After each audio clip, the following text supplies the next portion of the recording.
Perfect fitting blouse हवा आहे तर परफेक्ट फिटिंगसाठी कटोरी ब्लाऊज पेपर कटिंग कसं करायचं. पेपर कटिंग केल्यावर फॅब्रिक कटिंग खूप इझी होतं आणि मिस्टेक होत नाही. आज आपण पाहणार आहोत कटोरी ब्लाऊजचे पेपर कटिंग फुल डिटेलमध्ये. नमस्कार मैत्रिणींनो, आजच्या व्हिडिओमध्ये आपण स्टेप बाय स्टेप कटोरी ब्लाऊजचे कटिंग पाहणार आहोत. हा ब्लाऊज खास करून परफेक्ट फिटिंग आणि डिझायनर लुकसाठी खूप फेमस आहे. तर इथे आपण पहिल्या व्हिडिओमध्ये बोटनेकचं पेपर कटिंग पाहिलेलं आहे. तर त्याच ब्लाऊजसाठी मी पुढच्या पार्टचं कटिंग म्हणजे कटोरी ब्लाऊजचं कटिंग कसे करायचे ते आज आपण या व्हिडिओमध्ये पाहणार आहोत. तर व्हिडिओ आपण नक्की शेवटपर्यंत बघा. बऱ्याचदा काय होतं, बोटनेक हा पाठीमागचा आपल्याला पार्ट हवा असतो, पण आपल्याला पुढचा पार्ट हा बोटनेक नको असतो. तर त्यासाठी आपण आज बघणार आहोत पाठीमागचा पार्ट आपला बोटनेक असणार आहे आणि पुढचा पार्ट आपला कटोरी असणार आहे. तर पेपर कटिंग कसं करायचं ते आपण आता आजच्या व्हिडिओमध्ये पाहणार आहोत. चला तर मग सुरुवात करूया. तर इथे आपल्याला पेपर कटिंगसाठी मेजरमेंट पाहिजे आहे. तर इथे सर्वात पहिल्यांदा आपण ब्लाऊजची उंची घ्यायची आहे, प्लस आपली चेस्ट किती आहे, वेस्ट किती आहे व त्यानंतर आपण शोल्डर किती टाकायचा, आर्महोल किती घ्यायचा, पुढचा गळा किती घ्यायचा हे आपण या व्हिडिओमध्ये सविस्तर पाहणार आहोत. तर आजचं पेपर कटिंग हे 34 साईजसाठी आहे. तर इथे आपण सर्वात पहिल्यांदा ब्लाऊजवरून मापे घ्यायचे आहेत. तर ब्लाऊजवरून माप घेताना ब्लाऊजची उंची घेताना आपण पाठीमागच्या पार्टवरून ब्लाऊजची उंची घ्यायची आहे. तर इथे 13.5 इंच ब्लाऊजची उंची आहे. तर त्यामध्ये आपण 1 इंच एक्स्ट्रा घ्यायचं आहे. तर इथे आपला कटोरी ब्लाऊज आहे तर त्यामुळे आपण 1.5 इंच एक्स्ट्रा घ्यायचं आहे यामध्ये.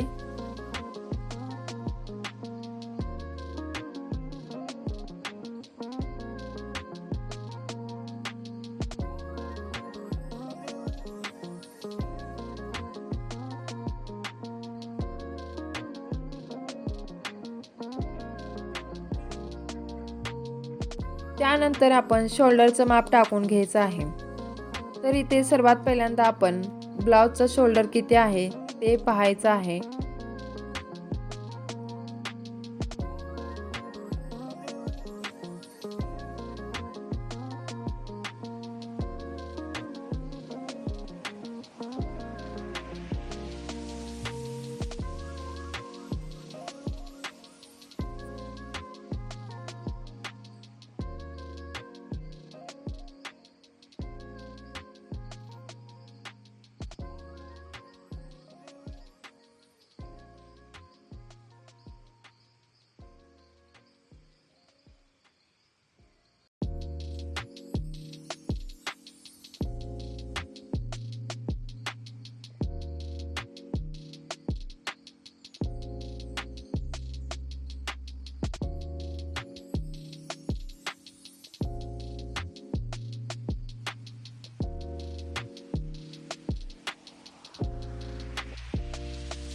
तर इथे आपण 7 इंचावरती मार्किंग करून घ्यायचं आहे. तर आपण गळा रुंदी 3.5 इंच घेणार आहोत व शोल्डर रुंदी 3.5 इंच घ्यायचे आहे. तर आपला पाठीमागचा गळा हा बोटनेक असणार आहे. तर इथे आपण सरळ रेषा आखून घ्यायची आहे. त्यानंतर आपण आर्महोलचं माप टाकून घ्यायचं आहे. तर इथे आर्महोल आपण 7 इंचावरती घ्यायचं आहे.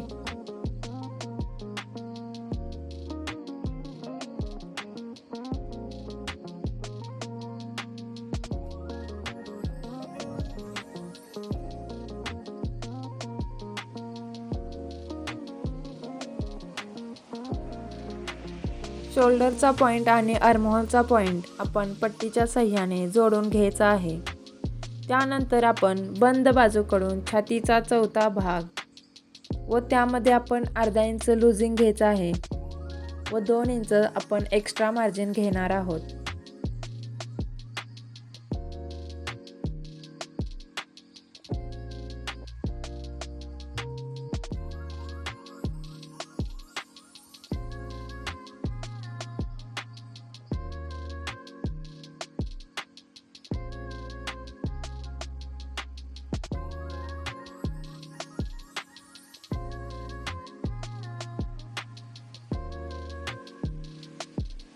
तर इथे छातीचा चौथा भाग येतो 8.5 इंच.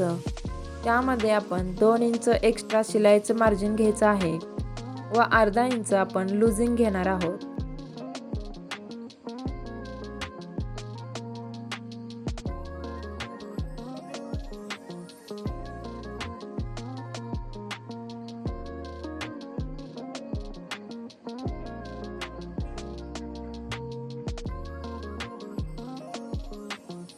त्यानंतर आपण शोल्डरची रेषा व आर्महोलची रेषा जी आहे तिथून आपण 1/2 इंच आतमध्ये घेऊन एक सरळ रेषा आखून घ्यायची आहे व 1/2 इंचापासून आपण पुढच्या मुंड्याचा जो आकार आहे तो आपण 1 इंचावरती द्यायचा आहे.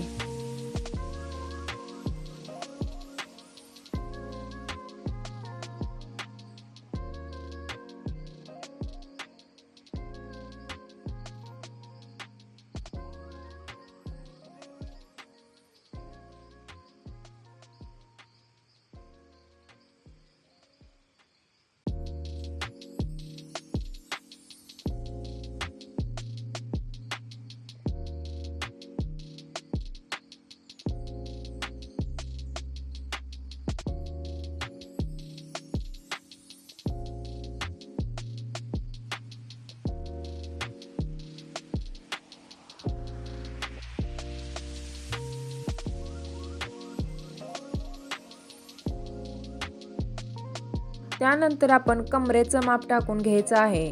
तर इथे कमर आहे 7.5 इंच. त्यामध्ये आपण प्लस 2 इंच एक्स्ट्रा घ्यायचं आहे.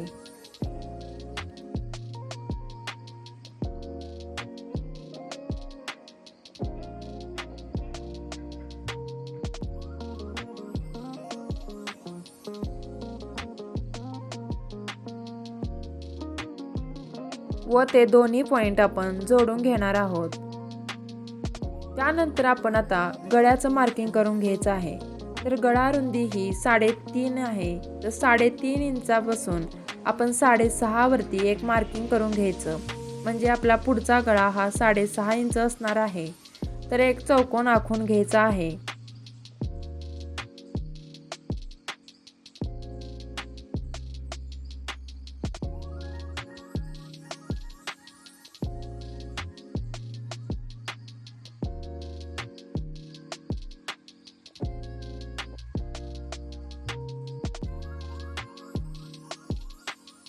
त्यानंतर आपण पुढचा गळा ड्रॉ करून घ्यायचा आहे. तर इथे आपला पुढचा गळा गोल आहे. तर गोलाकार आकार देऊन घ्यायचा आहे.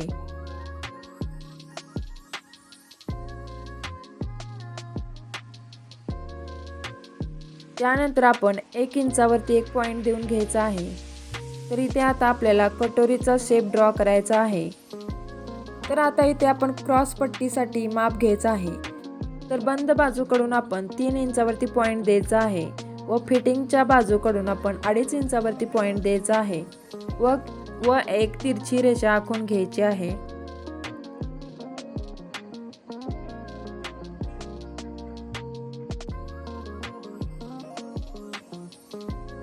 तर आपण पुढच्या पार्टमध्ये ब्लाउजची उंची प्लस 1.5 इंच मार्जिन घेतलेलं आहे.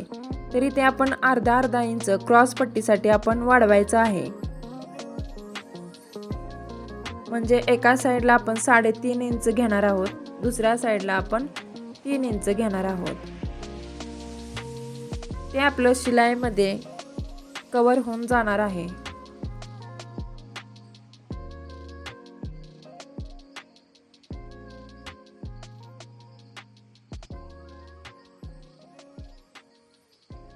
त्यानंतर आपण क्रॉस पट्टीला अशा पद्धतीने आकार देऊन घ्यायचा आहे. हा आकार दिल्यानंतर आपला ब्लाउज परफेक्ट फिटिंग दिसतो व कटोरीला फिनिशिंग सुद्धा खूप छान येते.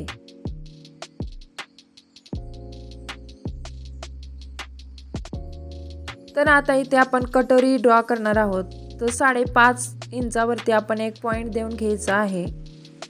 पॉइंट देताना हा बंद बाजूकडून द्यायचा आहे.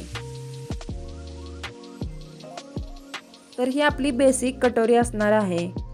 त्यानंतर आपण दुसऱ्या पेपरवरती कटोरी वाढवून घ्यायची आहे. तर सर्वात पहिल्यांदा आपण बेसिक कटोरीसाठी ड्रॉ करणार आहोत. तर 5.5 इंचावरती पॉईंट देऊन घेतलेला आहे. त्यानंतर आपण एक सरळ रेषा आखून घ्यायची व मुंड्यापासून म्हणजे आर्महोलपासून आपण 2.5 इंचावरती एक पॉईंट देऊन घ्यायचा आहे व हे तिन्ही पॉईंट आपण गोलाकार पद्धतीने जोडून घ्यायचे आहेत. तर ही अशा पद्धतीने आपण कटोरी ड्रॉ करतो.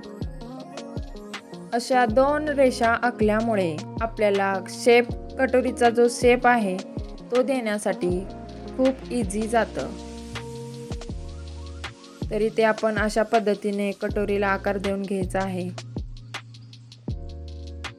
आकार देताना हा आपण बंद बाजूकडून जिथून आपण कटोरीचं माप टाकलेलं आहे तिथे हात ठेवायचा आहे व हलक्या हाताने आपण शेप ड्रॉ करून घ्यायचा आहे. हात हलवायचा नाही जेणेकरून आपला आकार चेंज होणार नाही.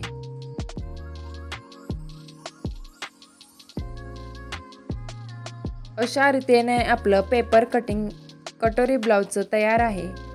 तर इथे आपण आता कटिंग करून घ्यायचं आहे.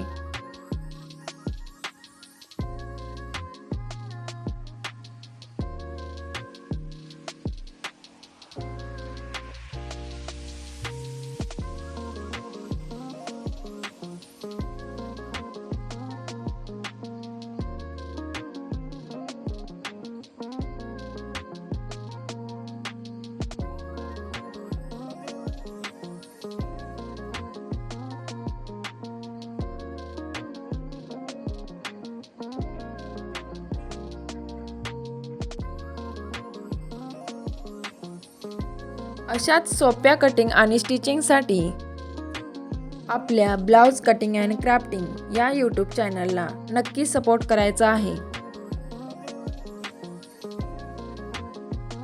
व्हिडिओ आवडला असेल तर लाईक, शेअर आणि चॅनलला नक्की सबस्क्राईब करायचं आहे. ह्या व्हिडिओमध्ये आपण बेसिक कटोरीचं कसं कटिंग करायचं ते पाहिलेलं आहे. नेक्स्ट व्हिडिओ आपला कटोरी कशी वाढवायची यावर असणार आहे.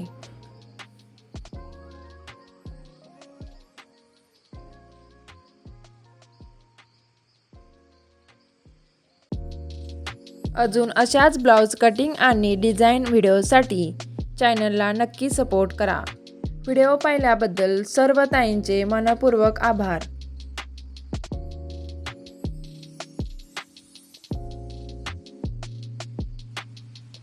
धन्यवाद.